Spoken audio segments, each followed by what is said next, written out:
Welcome back. So in this section we are going to talk about the what is Spring Security and why this Spring Security is required. So let's understand some features of the Spring Security first. So what is Spring Security? So Spring Security is a powerful and highly customizable security framework for building the secure applications in Java using the Spring framework. Right? We are clear about these points. So it provides a very comprehensive security features for web and enterprise applications. Spring Security is often used to address common security concerns such as authentication, authorization, protection against the common vulnerability like CSS or CSRF, CORS. We have talked about this, right? So let's understand the Spring Security features. So key feature of the Spring Security is authentication. So we know that Spring Security provide mechanism to authenticate user. This can be done using the various authentication providers like in-memory authentication, database based authentication, LDAP authentication, OAuth authentication. Here OAuth is nothing but the third party or third library or third website which provide you the authorization of the authentication of the user. It may be a Google, it may be Facebook, right? So in a common way we call it social platform. Second point is authorization. So it offers a very fine-grained authorization control through the access control list. So this ACLs or access control list are nothing but a role-based access control and expression-based access control. So you can specify which user or role are allowed to access which specific resource within your applications. So this is called authorization. Means authentication used to tell about where yes, user is correct, user is authenticated, but what user can perform, so it's a restriction on the actions that user can perform is called authorization. Now coming to the third point, web security. So Spring Security can secure web applications, protecting endpoints and handling the common security concerns like CSRF protection or URL based access control, right? The fourth point that we're talking about, method level security. We already know that sometimes it's required that within the same page or within the same API, that particular API or resource should be allowed to some particular roles only. So it allows you to secure the individual method within your applications, enabling you to specify who can invoke this specific method based on the roles or expressions, right? Then we talk about the OAuth2, the social login. So Spring Security provide support for the OAuth2, where you can, it's help user to implement the authentication and authorization in microservice or applications that need to interact with the external identity provider. So external identity providers are nothing but they are Google or anything like it may be GitHub, it may be Facebook, right? So this is this is the very common part which need to understand before going through the security implementation. So one more point, that is customization. So we know that Spring Security is highly customizable, allowing you to adapt to the specific security requirements of your application. You can create your own custom authentication provider, security filters, or any rules, right? So we'll see while developing the things. So this is all about the Spring Security. The second point is that Spring Security is a non-functional requirement. So what is non-functional requirement? We already, I think we have discussed this point. Let me repeat that again. So in any application development, there are two things. One is the function requirement, one is the non-functional requirement. So normally a client used to give the requirement which is related to the functional requirement. Means whatever application they are about to develop is going to solve some specific problem, right? So but nobody is going to talk about how this application should perform, what should be the scalability, what kind of security I need. So this is the non-functional requirement. It's a hidden. User is not going to see some implementation or not going to see something on the screen, right? When someone is logged in, it's all in the behind the scene that is happening. So third point is just talking about that points. So security from dev phase. So whenever we start on any requirements, so when every point is clear, so we can start the developing the secure related to the security part starting from the no planning phase. So what kind of security that we are going to provide in this?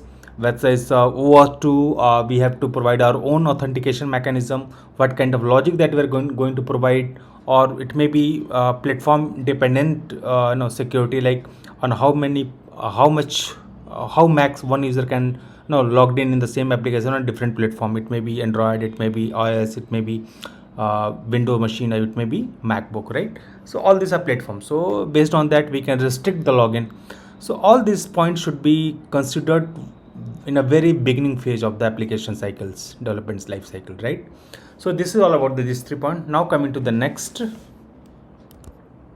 And one more thing that I want to add is what are the examples of the non-functional requirement. It may be like performance, reliability, availability, security, of course, scalability, right? So all these are non-functional requirement. So nobody is going to talk about this, but it's a developer responsibility to consider this point in a very beginning phase, and on a serious note, we should consider this part, right? Now coming to the next part. So what are the different types of security, right? So there are many types of Spring security. Like it may be secure socket layer, so SSL we call it. Authentication and authorization happens in a many way. It may be a basic authentication which is provided by Spring in a out of the box fashion. Form based authentication, where user had to submit the form with the username and passwords, right? So OAuth 2 is one of the way, one of the type of security. JWT tokens are there. Apart from that, there are also some term you might have heard, LDAP. So LDAP is nothing but in this case of where the user where the user is stored in some enterprise environment. We call it a LDAP directories, like Active Directory. One of the example of LDAP directory is Active Directory, where user's credential is stored. So when you are when user is login, so their credential get validated from this Active Directory, and then tokens and other things are provided. Apart from that, there is some other ways to do that, like we can provide some what you call it is session management, right? So you have seen on some applications like remember me authentication, right? So suppose in one system, when one specific browser you are logged in on the Facebook, so when you open the Facebook is not going to ask to you again to log in that, because you have your authentication was a type of remember me. So for some time, for some duration, your session data will be stored in the browser, so it won't allow you to ask to it won't ask you to log in again. So that particular session will be reused, you can say. Okay, so apart from that, there are many filters that we are going to see, we are going to implement. So filters are the middle layer before actual your request is reaching to the controller. So before reaching to the actual controller, so there are a series of authentication and authorization or some validation is happening. So that is all it's a custom filters actually. So there is a hierarchy, there is a pattern on which these filters get executed before reaching the actual implementations, right? So this is all about, we are going to talk about this. Now coming to one important point, why Spring security is important, right? So let's understand this. So if your application is not secure, it doesn't mean that it will only losing the money or data. There are many things apart from these 2 points happens. So losing data nowadays is become more government norms. You have to give answer on that. As a organization, you have to take in care and you have to sign this documents that is called GDPR. So GDPR is nothing but it's a set of rules which you have to sign before collecting the data of the user. It may be mobile number, it may be date of birth, it may be father name, mother name, anything. So all the data has been categorized in two ways. One set of data is called sensitive data, and another is non-sensitive data. So maybe your mobile number or date of birth or some medical data may be very sensitive. So you cannot leak that data without the consent of the user, right? And second part, maybe your name or maybe your email address, yeah, that can be shared without your consent, so that's fine. So this is how government had decided. It's all up to the organization which is storing this data, keeping this data, is how they are securing this data. So So if I talk about, let's to understand this why it is important, let's see some fictitious example, right? Suppose you are working in one organization, and where your organization is managing all your balance sheet, all your salary data, all your work data, all your project data, and somehow that data got leaks, or someone hacked your server. So what happens? So in this situation, organization using the software as well as its employee can be affected, right? In some instance, the company could be liable and could lose the significant amount of money. In this situation, user don't have the choice of to change the application, but the organization can decide to change the provider of their software. So in one way, I am losing the data as an organization, and another way, that is the loss that company which software was used now get replaced. So they are losing their business, right? So this is one situation. Suppose like we normally used to in India, Uber or Ola cab. So suppose suppose this is ride sharing application. Someone hacked this application. So what happens?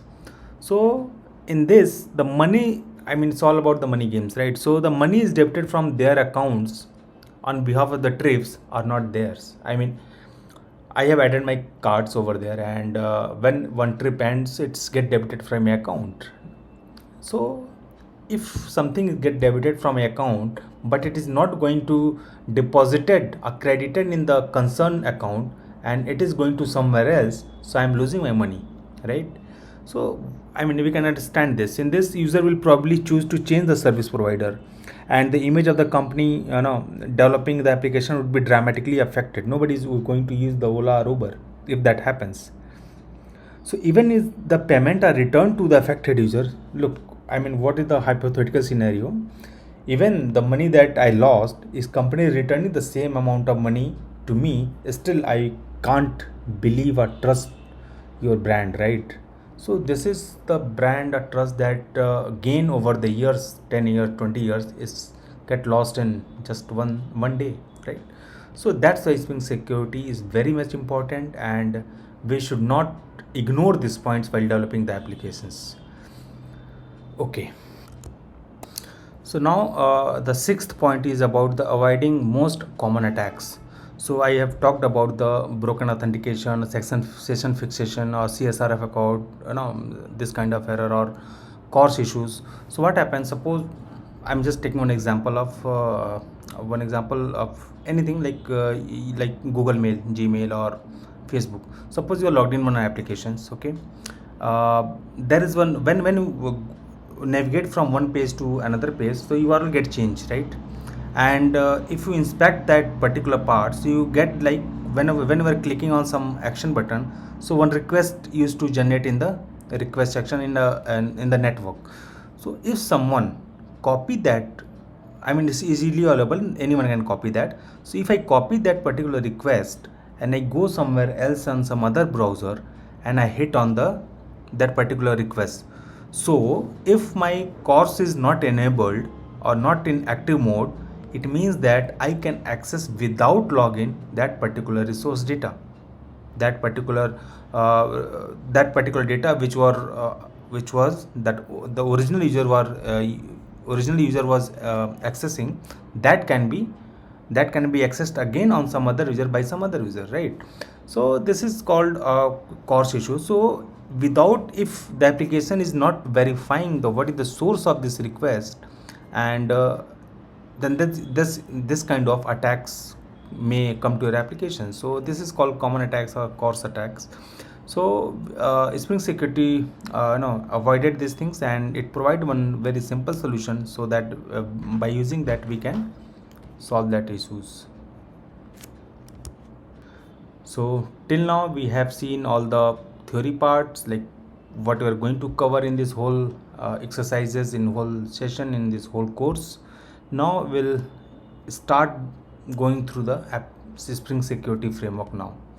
So until then, bye.